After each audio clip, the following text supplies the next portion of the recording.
So there's many dimensions to the market. Just in California alone, these are the major stakeholders. There's many, many more that are involved in this transformation in the state. And let me step back and say that the size of this challenge is so big. The reason NASA was selected to develop the strategic roadmap for the state is because NASA proposed that they would use their industrialization process that they designed and implemented to build out the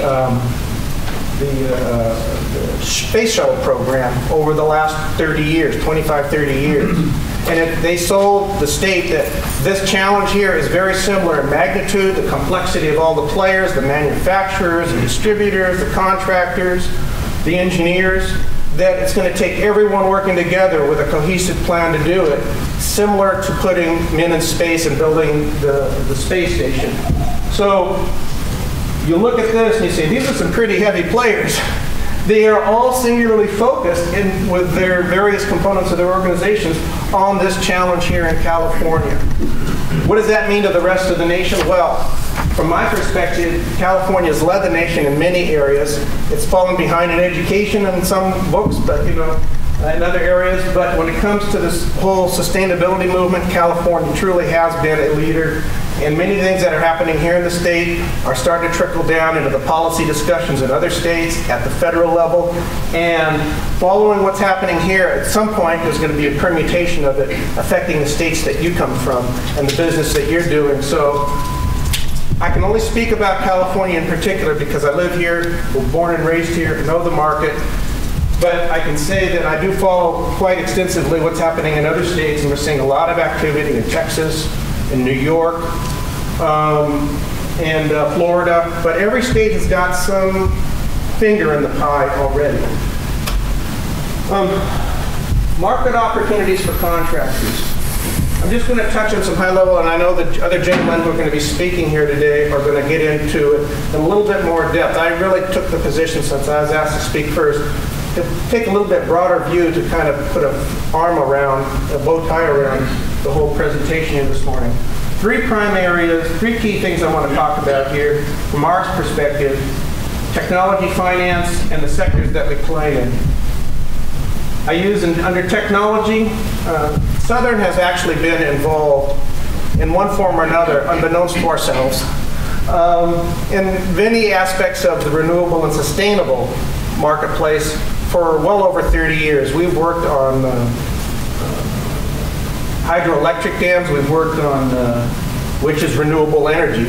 I mean, it's, I should say sustainable. That doesn't qualify as renewable, but it is, in my opinion.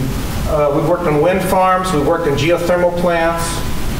We've just recently working with Robert and his company, the Chula Vista solar program for the city of San Diego. We have really kind of touched on and been a part of the movement, again, unbeknownst to ourselves, for many years. But when I was asked to join the company here 4 years ago, I was asked to say, where is the market heading? This is before green was sexy. This is before people were saying that we had, and there was before the economic downturn. And I said, the future is green. The future is in sustainability. I could see that the price of oil going through the roof it was a bubble, but it was going to cause great grief in the state and the nation. And I convinced our management to let's make a long-term commitment to it. In doing that, a big part of my job is looking at new technologies. I don't just go out and look for work. Fortunately, I've given a little latitude to do that. So I go out and meet with companies and understand the technologies and what it means to our company and what we want to do to position ourselves to be seen as a leader in the marketplace, understanding how to implement those technologies and provide solutions to our customers. And I would say that every piece here that I'm going to just touch on has a correlated piece in your organizations on what you could and should be thinking about in order to add value to the process, the project development chain. And if you're not thinking that way, guess what? Your competitors are. They're going to get the business, and you're going to be left behind. I can tell you that right now. So I think it's important that you understand that technology plays a huge role in this. That's why I spend as much time as I do. Smart grid. That's the buzzword that JPL uses when they put their strategic roadmap together. Well, the smart grid is the embodiment of the actual infrastructure that's going to be touched and revitalized in this state. It's not just buildings. Virtually every substation in the state is going to be overhauled in one form or another to add smarts to it, to link to things like your AMR, your automatic meter reader, your automatic meter infrastructure that's being installed. In this state alone, over 6-7 million smart meters have been put in the last 12-18 months. So the revolution is underway, and this is the underpinnings of the marketplace. This all ties to the smart grid. Energy efficiency. Have any of you ever heard the term the loading order, the California's official state loading order? Raise your hand if you've heard that term. I didn't think so, but let me explain to you why it's important, and I make the point. Energy efficiency is the lowest cost way of achieving energy independence. The cost per watt to install an energy efficiency upgrade is around $1.50 to $4 a watt, depending on the technology and who you talk to. Well, solar in comparison on a home runs $7 to $8 a watt, if not more. Some of the commercial scales are getting down to $4 a watt right now. But the state of California, as a part of its strategic energy plan that was published in September of 2008, made a clear statement in the preamble of that plan that energy efficiency shall be invested in first, before solar, before any upgrades to hydroelectric, before any investment in expanding our traditional oil reserves or importing of oil. And what that means is, what that's translated into, we now have major research in the state going on at UC Berkeley, UC Davis, throughout the UC system, in the community colleges, training programs are being developed and implemented. And the training that's going on is focusing on energy efficient appliances and technologies and construction practices to address this issue. We're going to probably see at least 30% of our building space investment come out of energy efficiency in the state. And it is a very big deal, and strategically in the state, it is #1 in the loading order. Demand response is very closely tied to energy efficiency. Who of you here know what a peaker plant is? You heard of a peaker plant? A peaker plant in California, if you go back 10 years, 9 years, we had a huge energy debacle. Enron was manipulating the market. We were having to import electricity at 70 and 80 cents a kilowatt hour. That's absurd. Well, because we deregulated the market without understanding what the implications were. And as a result, we found out we were having brownouts and blackouts. Well, a peaker plant gets turned on only when we're out of power.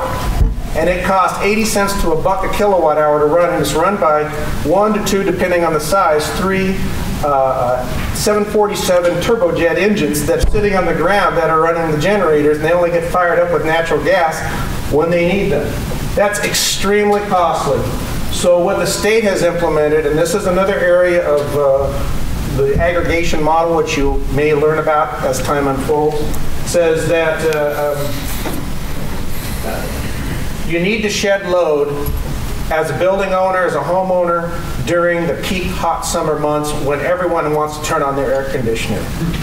And so demand response means we're responding to peaking demand when current conditions or market conditions, generally driven by the weather, pop up. And what are you going to do about it? Well, there's technology implications. It's going to be linked to your smart meters in your homes, and we're seeing smart meters in Texas. We're seeing the federal government's investing all over the United States. And that's going to be one of the pieces of the infrastructure that's going to be supporting that. We're just out of power in the traditional forms. And our demand is outstripping our ability to produce new power plants. Transportation, where that is an opportunity for contractors. If you've been following the news in the last, I don't know, 4 or 5 months, you've been seeing a lot of news about the Volt and the Leaf and the electric vehicle market. Well, guess what? There's a huge implication on the marketplace. Chargers in homes, charging stations throughout communities. It's going to have a direct ripple effect on the new substation of the future, because You can't just charge your cars in the middle of the afternoon when you have your air conditioners on. You've got to figure out when you're going to do it and how is that going to be done intelligently. Well, that's where the smart grid comes in. It's going to have to look at supply and demand and referee how that energy flows. And a part of the smart grid is going to be the smart home that's tied into that smart grid. Another piece of the whole puzzle.